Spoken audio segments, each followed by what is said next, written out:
Dan Stima, Fat Bastard's my alias, and I am on the IT group, mostly the physical layer, so all the wires that are punched down in the NOC and ran from the table switches back to the NOC are my responsibility. Well, this year we've got pretty much the same layout. We've got the same number of seats as last year, but we've really improved a couple areas.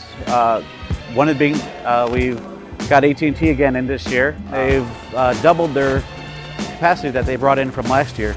We've got about 70 volunteers, and of those 70, there's probably nearly half that are somehow related to either the physical or the software layers of the network. We've got about 4 or 5 groups, about 5 to 7 people each, that are all working in the NOC at any one time. My name is Travis Mellinger. I go by Maber here at the event. This is my 6th QuakeCon. I started in 2007. I put up the DHCP and DNS services.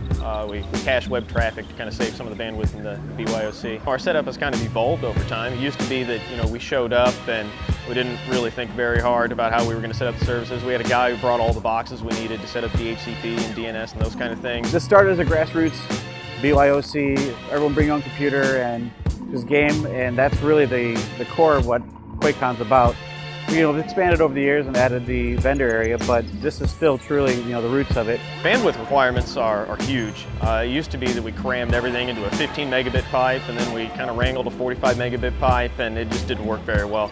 And now we got 2 gigabit from AT&T. It's blown up immensely in the last couple of years. We've been able to get the bandwidth to support everybody here at the event. The worst case scenario actually happened back in '03, where we lost power, and it was because one of the generators went down. And the event was actually on hold for 3 or 4 hours as they pulled another generator in. Well, we had a couple years ago where everything didn't work.